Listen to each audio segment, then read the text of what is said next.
Welcome back to our channel. আমার নাম বাসু আর আপনারা দেখছেন বাসু ট্রাভেল ব্লগস।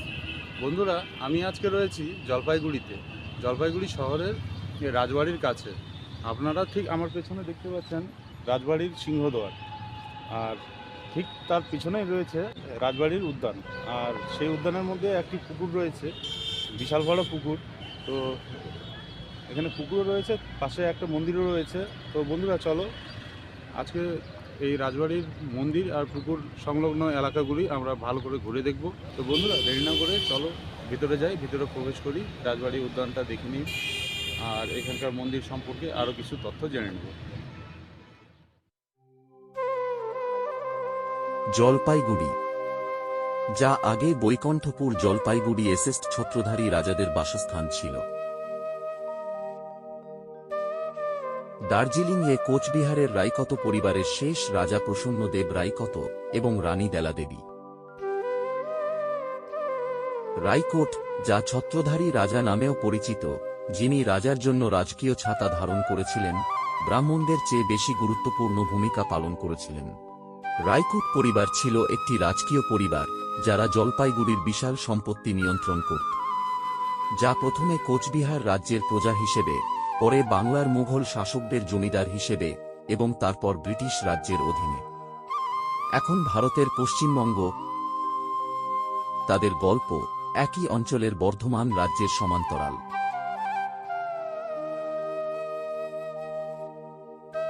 রায়কত পরিবার কোচ রাজবংশের একটি সমান্তরাল শাখা, যা 1515 সালে কামাতা রাজ্যের নিয়ন্ত্রণ নিয়েছিল। পরিবারের প্রতিষ্ঠাতা ছিলেন সিসি সিংহ, বিশ্ব সিংহের ভাই, যিনি কোচ রাজবংশ প্রতিষ্ঠা করেছিলেন, এবং তাকে রায়কত এবং কোচ সেনাবাহিনীর কমান্ডার ইন চিফ করা হয়েছিল। তাকে অ্যাপানেজ হিসেবে বৈকুণ্ঠপুর, বর্তমান জলপাইগুড়ি জেলা নামক অঞ্চল দেওয়া হয়েছিল।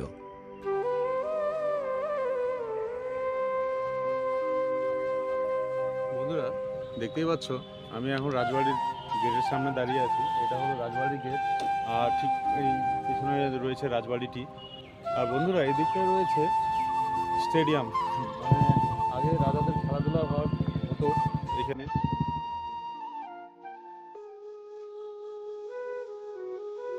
রায়কত প্রাসাদের আগে এটি অন্যতম প্রাচীন মন্দির। রায়কুট রাজারা প্রধান হিন্দু দেবতা শিব, দুর্গা এবং মনসার মহান ভক্ত ছিলেন। রায়কুটরা নিজেদেরকে হিন্দু ক্ষত্রিয় বলে দাবি করত, যদিও তারা আসলে আসামের কামরূপ অঞ্চলের মেচ এবং কোচ উপজাতির বংশধর। অতএব তারা তাদের উপজাতীয় সংযোগ ছিন্ন না করে জীবনের প্রতিটি ক্ষেত্রে হিন্দু হিসাবে সমস্ত আচার পালন করেছে। তারা দুর্গাপূজা ও মনসা পূজা একই রকম আড়ম্বর সহকারে পালন করত।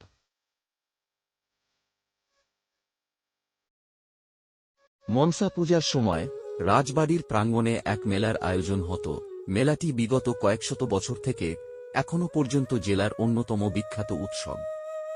এই সময় সারা জেলা থেকে হাজার হাজার ছোট কারিগর, শিল্পী, বিক্রেতারাও তাদের পণ্যের ব্যবসা করতে এখানে আসেন। আগে মেলা একটি দীর্ঘ আনন্দের পাক্ষিক ধরে চলেছে, কিন্তু বর্তমানে এটি মাত্র 7 দিনের জন্য সংক্ষিপ্ত হয়েছে। এটি সাধারণত বাংলা শ্রাবণ মাসের শেষ দিনে, অর্থাৎ জুলাই মাসের মাঝামাঝি সময়ে অনুষ্ঠিত হয়ে থাকে। আজও মেলার প্রথম দিনে জলপাইগুড়ির সমস্ত অফিস, স্কুল ও কলেজে স্থানীয় ছুটি ঘোষণা করা হয়। এখন আমরা রাজবাড়ি থেকে বের হয়ে আমরা যাব রাজবাড়ি পুকুরের ওখানে। তো পুকুরের ধারে ওখানে একটা মন্দির রয়েছে, আর সেখানে রয়েছে বিশাল বড় একটি পুকুর আর মন্দির, আর সেখানে উদ্যান করা হয়েছে, মানে পার্ক করা হয়েছে। তো আমরা এখন সেই জায়গাটায় যাই।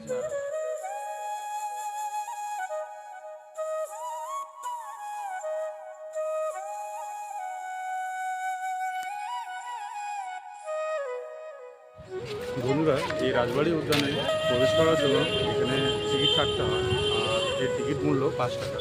তো আমি এখানে একটা 5 টাকা দিয়ে টিকিট কেটে নিয়েছি। তো বন্ধুরা, চলো এবার ঘুরে দেখি ঘুরে চারপাশটা কেমন।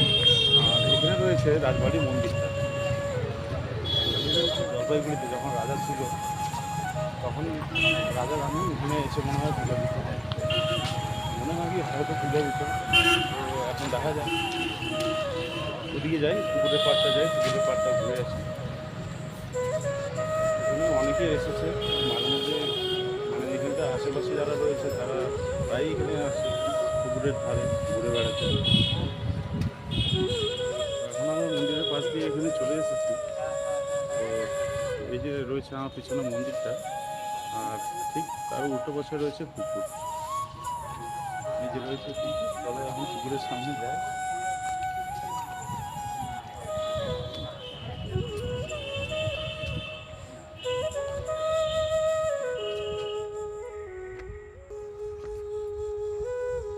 তিস্তা নদীর ধারে অবস্থিত জলপাইগুড়ি শহরের এটি রাজবাড়ির দিঘি নামে পরিচিত।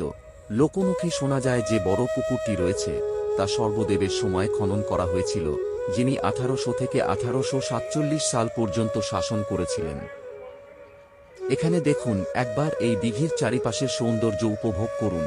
এটি একটি সুন্দর ভরাক্রান্ত পুকুর, যা একটি শীতল ছায়াময় বাগানের মধ্যে অবস্থিত। জায়গাটা শান্ত ও নিরিবিলি, ইচ্ছে হয়েছিল পুকুরের ধারে বসে কিছুটা সময় একা কাটাতে। একদিনের দর্শনীয় স্থান ভ্রমণের পর বিশ্রাম নেওয়ার জন্য এটি একটি আদর্শ স্থান। দিঘির ঘাট থেকে উঠতেই সবার সামনে চোখে পড়বে প্রাচীন এক শিবের মন্দির। এটা যেন এক অপূর্ব দর্শন। রাজ পরিবারের পুজো পাঠ, যেমন দুর্গাপূজা, মনসা পূজা, কালী পূজা, এসব এখনো নিয়ম মেনে ধুমধাম করে পালন করা হয় এবং পুজোর পরে মূর্তিগুলোকে দিঘির ঘাটেই বিসর্জন করা হয়।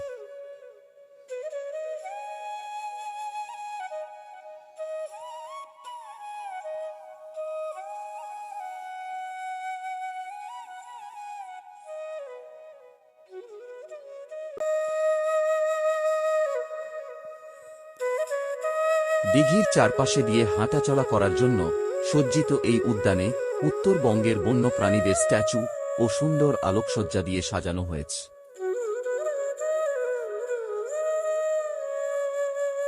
পুকুর বা দিঘি ছাড়াও প্রাসাদের মাঠে অন্যান্য হ্রদ রয়েছে, তবে তাদের রক্ষণাবেক্ষণ করা হয়নি। বর্তমানে জলপাইগুড়ি দিঘি ও পার্কটি শিলিগুড়ি জলপাইগুড়ি ডেভেলপমেন্ট অথরিটির অধীনে রয়েছে। রাজবাড়ি ও রাজবাড়ির দিঘিকে কেন্দ্র করে পর্যটনকে আরও সুন্দর করে গড়ে তোলার উদ্যোগ নিয়েছে কর্তৃপক্ষ। জলপাইগুড়িবাসীর কাছে এটি একটি ঐতিহাসিক ও দর্শনীয় পর্যটন স্থান। জলপাইগুড়ি রাজবাড়ি দর্শনীয় স্থান দেখার জন্য রাজবাড়ি যাওয়ার আগে পর্যটকদের আরও কয়েকটি কথা জানিয়ে রাখি। রাজবাড়ির ভেতরের প্রবেশ করা ও ফটো তোলা নিষেধ। রাজবাড়ির দিঘি ও পার্কটি সকাল 9টা থেকে বিকেল 4টা পর্যন্ত খোলা থাকে। একটি নামমাত্র প্রবেশ ফি রয়েছে।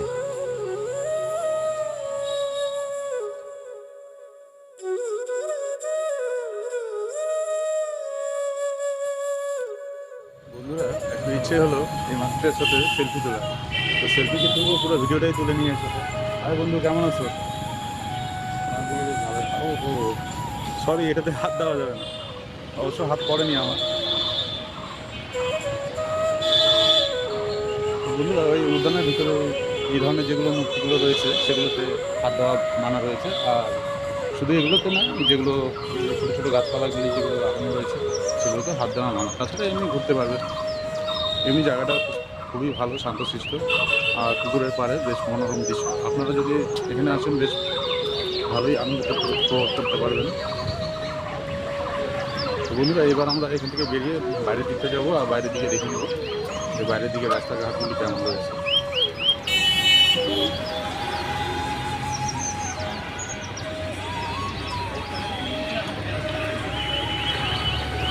এখানে রাজবাড়ি উদ্যানের বাইরে আপনারা টোটো পেয়ে যাবেন।